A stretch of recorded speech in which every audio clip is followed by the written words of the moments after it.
అయితే ఇప్పుడు చూస్తున్నట్టయితే కొత్త ప్రభుత్వం ఏర్పడింది తెలంగాణలో అయితే మన నిన్న జరిగిన ఒక సభలో రేవంత్ రెడ్డి గారు తనకి క్యాన్వాయ్ వద్దు అని చెప్పేసిన సందర్భంలో కానీ కొత్తగా 10 days తర్వాత తెలిసిన పరిస్థితి ఏంటంటే ఆల్రెడీ 100 కోట్ల విలువ చేసే కార్లు కొనేసి పెట్టారు కేసీఆర్. తను మళ్ళీ ప్రభుత్వంలోకి తనే వస్తానని తెలిసి 100 కోట్ల రూపాయలు అంటే 100 కోట్ల బడ్జెట్ తోని కార్లు అయితే కొన్నారు అని చెప్పేసి ఒక వార్త అయితే బయట మీదకి వచ్చింది. ప్రజెంట్ ముఖ్యమంత్రి దాని వేదిక మీద చర్చించడం అయితే జరిగింది. అసలు ఆ విషయాన్ని ఎవరు బయట పెట్టారు, సీఎం చెవులో ఎవరు వేశారు అనేది మనతో పాటు చర్చించడానికి ఉన్నారు సీనియర్ జర్నలిస్ట్ దుర్గా కుమార్ గారు. నమస్కారం సార్. నమస్కారం మసిరి, మన వీక్షకులు కూడా నమస్కారం సార్. ఏంటంటే నిన్న జరిగిన సభలో మనం చూస్తున్నట్టయితే సీఎం అంటే మాజీ సీఎం కేసీఆర్ మళ్ళీ 3వ సారి కూడా తనే వస్తా అనే ఒక నమ్మకంతోనైతే 100 కోట్ల విలువ చేసే కార్లను అయితే కొని పెట్టారు బయట వేరే ప్లేస్లో. కానీ ఇక్కడ ఏం చూస్తే అన్ని చేంజెస్ అయిపోయాయి. తీరా కట్ చేస్తే మన సీఎం పదవిలో రేవంత్ రెడ్డి గారు కూర్చోవడం జరిగింది.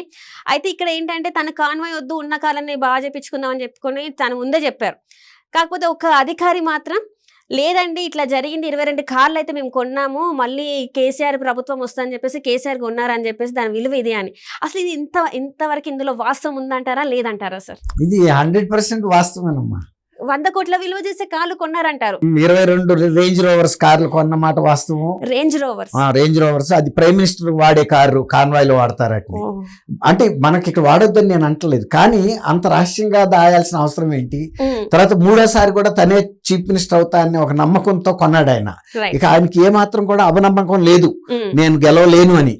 నేను గెలుస్తున్నా కాబట్టి కొత్త ఇది సచివాలయం కట్టాను, అంబేద్కర్ బొమ్మ పెట్టాను, నాకున్న ప్రగతి భవన్ పెద్ద ఎస్టేటు కాబట్టి దానికి తగ్గ రేంజ్ రోవర్ లో ఇది పెట్టుకుంటే కాన్వాయ్ అది ఒక నేషనల్ హెడ్స్ పెట్టుకుంటారు అన్నట్టు.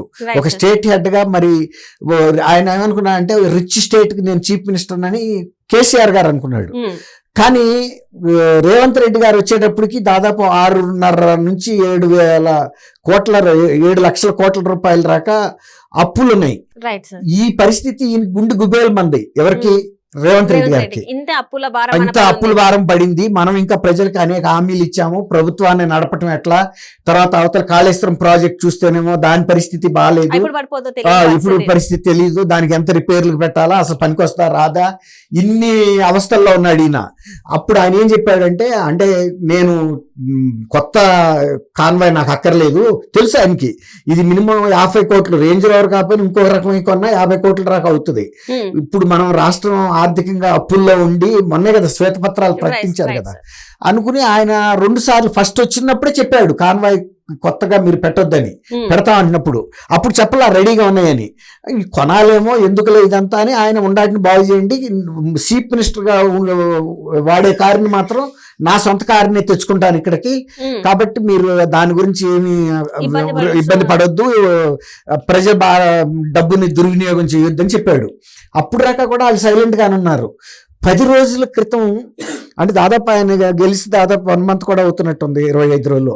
10 రోజుల క్రితం ఒక ఆఫీసర్, ఆయన ఏ స్థాయి అధికారిని చెప్పలా, ఏ స్థాయి అయినా ఆయన రాష్ట్ర స్థాయి అధికారి మాత్రం ఉంటాడు. ఎందుకంటే చీఫ్ మినిస్టర్ కి అంత దగ్గరగా వెళ్ళి చెప్పాలంటే ఎవరైనా IAS అయి ఉండాలి, ప్రోటోకాల్ డిపార్ట్మెంట్ లో వ్యక్తి అయినా అయి ఉండాలి, లేదంటే ఫైనాన్స్ డిపార్ట్మెంట్ కి సంబంధించిన సెక్రటరీ అయినా అయి ఉండాలి. ఈయన మాటకి చెబుతున్నాడు. ఎన్నాళ్ళు దాస్తారు? అది కొన్న మాట వాస్తవం, విజయవాడలో ఉన్నాయి. అది ఎవరింట్లో దాశారు, ఎందుకు విజయవాడలో దాశారో తెలీదు.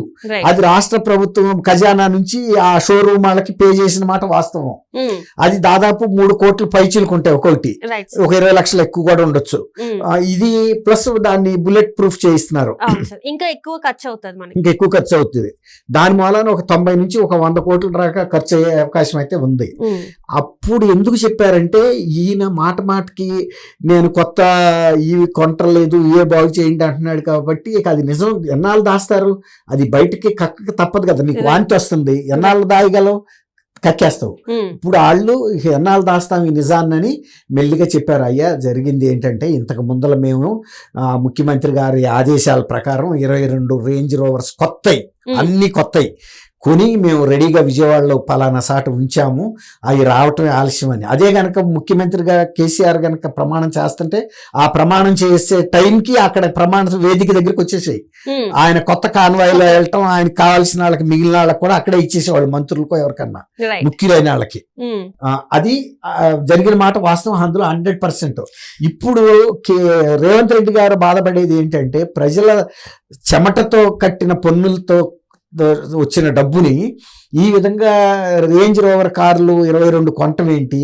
కొన్నది మన హైదరాబాద్ విజయవాడ కన్నా పెద్ద నగరం హైదరాబాదా లేకపోతే హైదరాబాద్ పెద్ద నగరం, ఇక్కడ దాయాలి. మన ఆస్తిని ఇంకొకటి ఇంటో ఎందుకు దాయాలి? మనం కొనుక్కున్నాం. మన రేంజ్ రోవర్ కారు డబ్బులు పేమెంట్ చేయకుండా బయటకు రాదు, అవునా కదా? ప్రభుత్వం డబ్బులు పే చేసిన మాట వాస్తవం, తీసుకున్న మాట వాస్తవం, అండ్ బుల్లెట్ ప్రూఫింగ్ చేస్తున్న మాట ఇవన్నీ కూడా వాస్తవాలే.